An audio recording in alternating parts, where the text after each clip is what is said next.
کا تقاضا یہ ہے کہ اسے اپنی رحمت سے محروم رکھا جائے تو کوئی اسے کھول بھی نہیں سکتا ہے۔ اللہ کی قدرت کاملہ کا ذکر کرنے کے بعد اپنی ذات کے حوالے سے، اپنی تخلیق کے حوالے سے،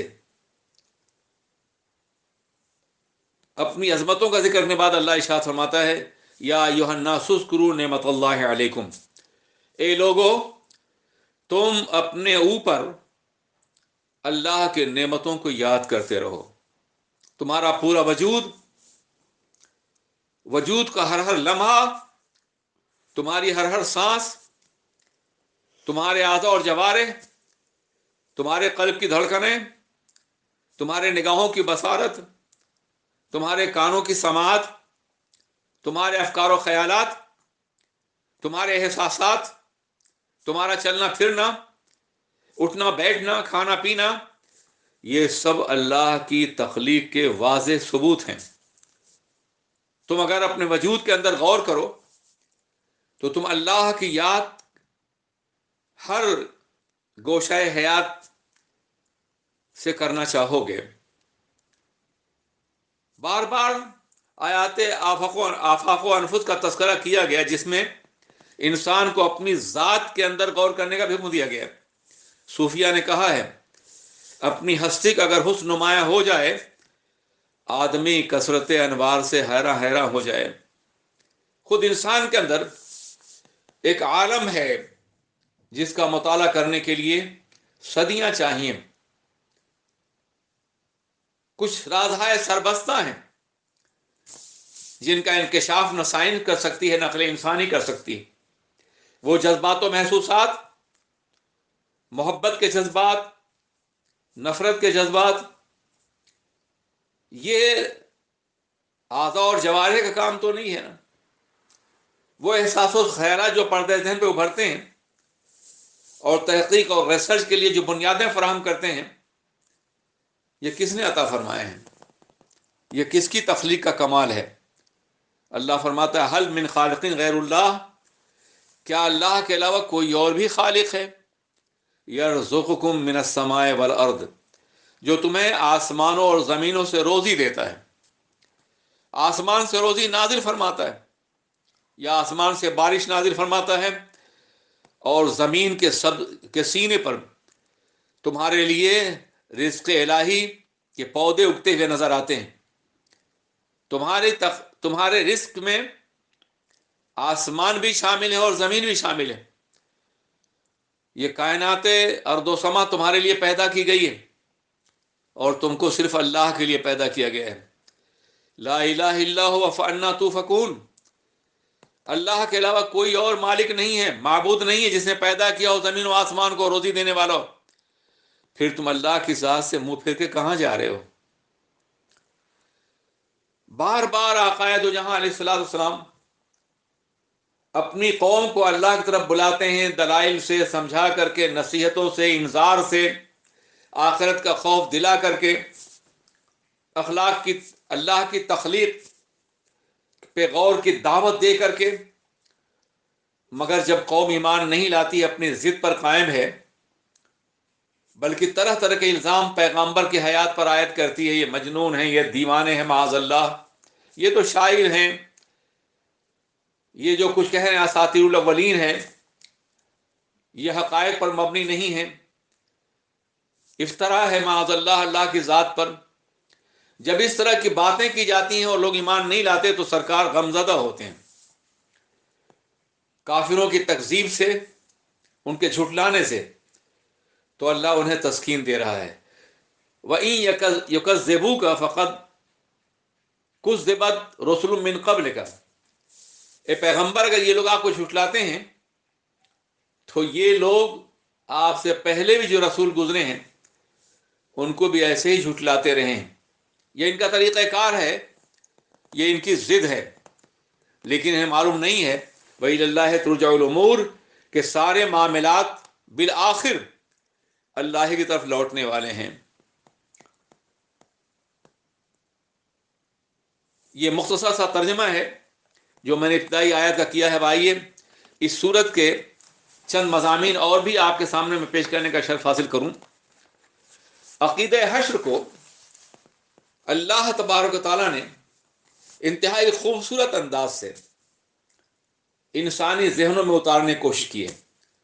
عالم غیب کی کیفیات کو عالم مشاہدہ میں مشاہدہ کرانے کے لیے اس طرح کی درجنوں مثالیں آپ قرآن عظیم میں ملیں گی۔ اللہ ارشاد فرماتا ہے، وہی اللہ ہے جو ہواؤں کو بھیجتا ہے اور وہ اٹھاتی ہیں بادلوں کو، پھر ہم ان بادلوں کو مردہ شہروں اور ان کی زمینوں کی طرف لے جاتے ہیں، اور اس سے ہم زمین کو جبکہ وہ مر چکی ہوتی ہے دوبارہ زندہ کر دیتے ہیں۔ بالکل اسی طرح تمہیں بھی دوبارہ اٹھنا ہوگا۔ حضرات، موسم خزاں میں یا شدید گرمیوں میں آپ نے زمینوں کو دیکھا ہوگا، زمین برگ و بار سے عاری ہو جاتی ہے، سبزہ جل جاتا ہے، گھاس تک کا وجود نہیں ہوتا ہے، زمین چٹک جاتی ہے، جگہ جگہ سے پھٹ جاتی ہے، گرمی کی شدت کی بنیاد پر، بارش نہ ہونے کی بنیاد پر، اور موسم کی سختی اور صلابت کی بنیاد پر۔ بظاہر اس وقت زمین کو دیکھیں اور درختوں کو دیکھیں جن کی پتیاں جھڑ چکی ہیں، شاخیں سوکھ چکی ہیں، تو کوئی یہ یقین نہیں کرتا کہ یہ دوبارہ بارآور ہوں گے، یہ درخت، یہ پھل پھول لائیں گے، یہ گلزار دوبارہ کھلیں گے، یہ زمین پھر لہلا اٹھے گی سبزوں سے۔ اس وقت یہ یقین نہیں ہوتا، لیکن جیسے ہی اللہ کے رحمت کی بارش ہوئی تو زمین پہ سبزے اگتے ہیں، پھل اور پھول نمودار ہوتے ہیں، گلستانوں میں کلیاں مسکراتی ہیں اور گلستانوں کا سینہ پھولوں سے بھر جاتا ہے، کھیتوں میں باضابطہ طور پہ غلہ پیدا ہوتا ہے، ان کی بالیاں لہراتی ہیں ہواؤں میں، اور درختوں پر نہ صرف یہ کہ پھول اور پتے آ جاتے ہیں بلکہ اس کے بعد پھل بھی نمودار ہوتے ہیں۔ یہ سب چند دنوں کے اندر ہوتا ہے۔ اجڑی ہوئی زمین، سوکھی زمین، چٹکی ہوئی زمین جب بارش سے زندگی کی نمود حاصل کرتی ہے تو ہر ذرہ خدا کی عظمت گواہی دیتا ہے۔ ہر گیا ہے کہ الضمیر روید وحدہ لا شریک می گوید، برگ درختان سبز در نظر ہوشیار، ہر ورق دفتریس معرفت کردگار، یہ عالم ہو جاتا ہے۔ تو اللہ فرماتا ہے جس طرح اللہ اپنی بھیجی ہوئی بارش سے زمین کو زندگی دیتا ہے اور پودوں کو توانائی دیتا ہے اور درختوں کو حیات تازہ سے نوازتا ہے، گلستانوں کو پھولوں سے بھر دیتا ہے، اور پھر پرندوں کے چہچہے انسان کے لیے نغمہ بن جاتے ہیں، اسی طرح سے تمہیں مرنے کے بعد بھی اللہ دوبارہ زندہ کرے گا۔ تمہارا وجود بکھر جائے کوئی پرواہ نہیں، مٹی بن جائے کوئی پرواہ نہیں، وہ قادر مطلق ہے۔ جب اس نے تم کو غیر موجود سے موجود کیا ہے تو تمہارے وجود کو دوبارہ بھی حیات بخشے گا۔ حضرات گرامی، قرآن عظیم میں جگہ جگہ اس طرح کی بہت سی مثالوں کے ذریعے سے انسانی ذہن کو سمجھانے کی کوشش کی ہے مشیت نے، پروردگار عالم نے۔ ظاہر ہے عالم غیب کا مشاہدہ تو عام انسانوں کو نہیں کرایا سوائے نبی کے، لیکن عام انسانوں کو عالم مشاہدہ کے ذریعے ہی سے حقائق کا ادراک کرایا جائے گا۔ حضرات، ایسی اللہ ارشاد فرماتا ہے کہ مومن اور کافر دونوں برابر نہیں ہو سکتے ہیں۔ اے محبوب، بلا شبہ آپ کا ڈرانا انہی لوگوں کے لیے مفید ہے جو اپنے رب کو بن دیکھے مانتے ہیں اور ڈرتے ہیں، نماز قائم رکھتے ہیں اور اللہ کے راستے میں زکوٰۃ دیتے ہیں، اس یقین کے ساتھ کہ انہیں اللہ کی طرف لوٹ کے جانا ہے۔ نابینا اور بینا کبھی برابر نہیں ہو سکتے، اندھے اور دیکھنے والے۔ کچھ لوگ وہ ہیں جن کے دل کی آنکھیں بینا ہیں، وہ اپنے اللہ کی قدرت اور جلووں کو دیکھ سکتی ہیں، اور کچھ اپنے دل کے اعتبار سے اندھے ہیں۔ یاد رکھیے قرآن پاک میں عدم سماعت، عدم بصارت، عدم حیات اور موت وغیرہ کی اپنی اصطلاحات ہیں۔ انسان چلتا پھرتا ہے، قرآن نے اسے مردہ کہا ہے۔ انسان کا دل دھڑکتا ہے، قرآن نے اس دل کو مردہ کہا ہے۔ انسان سن رہا ہے مگر سماعت کو قرآن اسے بہرا کہہ رہا ہے، انسان دیکھ رہا ہے مگر اسے اندھا کہہ رہا ہے. کیوں؟ اس لیے کان حقیقت نہیں سنتے، آنکھیں سچائی نہیں دیکھتی، دل حقیقت و قبول نہیں کرتا ہے ایمان کو. اس لیے اس اعتبار، اور جسم جو ہے جس کے اندر دل ہے وہ ایمان کی زندگی سے حیات نہیں پاتا. اس لیے جسم مردہ ہے، دل مردہ ہے، آنکھیں نابینا ہے، اور انسان قوت سماعت سے محروم کر دیا جاتا ہے حقائق کو نہ دیکھنے کی بنیاد پہ. یہ قرآنی اصطلاحات ہیں، ان کو سمجھے بغیر قرآن پاک کو سمجھنا بہت مشکل ہے. تو جہاں جہاں قرآن پاک نے ان کافروں کو چلتے پھرتے ہیں، کھانا کھاتے ہیں، پیتے ہیں، دیکھتے ہیں، بہرا، اندھا یا مردہ کہا ہے، اس سے یہ مراد بالکل نہیں ہے کہ وہ مردے مراد ہیں جو مومن ہیں اور ایمان کے ساتھ ساتھ اپنے اللہ کے رحمتوں میں چلے گئے ہیں. ان پہ ان کی تصدیق یہ بات فٹ نہیں کی جا سکتی. اس بات کو سمجھنے کے بعد بہت سے عقیدے کے مسائل خود بخود حل ہو جائیں گے. اللہ ارشاد فرماتا ہے، بے شک اللہ سناتا ہے جسے چاہتا ہے اور تم سنانے والے نہیں ہو. یہ لوگ جو قبروں میں پڑے ہوئے ہیں، یعنی قبر والوں ہی کی طرح سے ہیں، تم انہوں نہیں سنا سکتے ہو. تم تو صرف ڈر سنانے والے ہو. ہم نے تم کو حق کے ساتھ بشیر و نذیر بنا کے بھیجا ہے. محبوب، کوئی امت ایسی نہیں گزری جس میں کوئی ڈر سنانے والا نہ گزرا ہو. اگر لوگ آپ کی تکذیب کرتے ہیں تو ان سے پہلے بھی لوگ گزرے ہیں، انہوں نے اپنے رسولوں کو جھٹلایا تھا جبکہ ان کے پیغمبر معجزات لے کے، صحیفے لے کر کے، روشن کتابیں لے کر کے آئے تھے. پھر بھی ان کافروں نے جب انکار کیا تو اللہ کے عذاب نے انہیں اپنی گرفت میں لے لیا. یہ بھی اگر ایمان نہیں لائیں گے تو عذاب الہی سے گرفت میں آئیں گے اور بچ نہیں سکیں گے. حضرات، پیغمبر اعظم کی ابتدائی دعوت کی زندگی دیکھیے، مکی زندگی کو، اور مدنی زندگی کے محاربات کو دیکھیے، اور پھر یہ دیکھیے کہ جو لوگ صنادید قریش تھے، قریش کے لیڈر تھے، جو باضابطہ بغاوت پہ آمادہ کر رہے تھے، جو یقیناً اندھے اور بہرے تھے، انہیں یا تو بدر میں یا دوسرے مقام پہ مار دیا گیا. یہ عذاب تھا. بقیہ سب لوگ ایمان لائے. تو یہ تھا کہ ایمان لانے والے بچ جائیں گے، اور جو ایمان نہیں لانے والے ہیں وہ اللہ کی گرفت سے بچ نہیں سکیں. ابو جہل ہے، ابو لہب ہے، عتبہ اور شیبہ ہے، ولید ہے، ان کی زندگیاں آپ دیکھ سکتے ہیں. اس کے بعد ایک مقام پر اللہ ارشاد فرماتا ہے، قریش کو چاہیے، آپ نے قریش تاجر پیشہ لوگ تھے اور یہ لمبے سفر کرتے تھے، کبھی یمن کا پیدل اونٹوں پر، کبھی سیریا کا، تجارت کی بنیاد پر مال پہنچاتے تھے، مال لاتے تھے، وہاں سے مکے کی منڈیوں میں بیچتے تھے. اس لیے یہ عام انسانوں کی طرح سے اپنے گھر میں موجود نہیں تھے بلکہ گھر کے باہر بھی سفر کرتے رہتے تھے.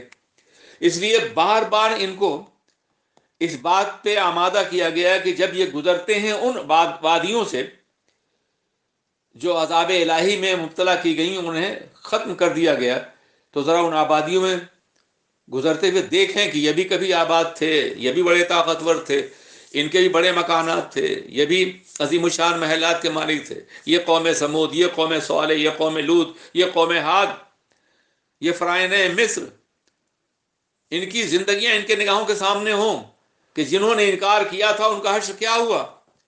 اس لیے اگر تم انکار کرو گے تو تم ان سے طاقتور تو نہیں ہو، تمہیں بھی اس سے دوچار کیا جائے گا. اللہ ارشاد فرماتا ہے، کفار قریش کو چاہیے کہ قرۂ ارض پر سفر کر کے ان قوموں کے زوال کی تاریخ کا مشاہدہ کریں جو طاقت اور قوت میں ان سے کہیں زیادہ تھے، مگر ان کے انحراف نے ان کو تباہی سے دوچار کیا. چنانچہ اللہ ارشاد فرماتا ہے، کیا انہوں نے زمین کا سفر نہیں کیا؟ کیا وہ نہیں دیکھتے کہ ان سے پہلے لوگوں کا انجام کیا ہوا جو ان سے طاقت و قوت میں زیادہ سخت تھے؟ لیکن اللہ رب العزت کے قبضہ قدرت سے زمین و آسمان کی کوئی شے باہر نہیں ہے. بلا شبہ وہ علم اور قدرت والا ہے، اور بلا شبہ وہ لوگوں کی بدعمالیوں پہ مواخذہ فرمائے گا.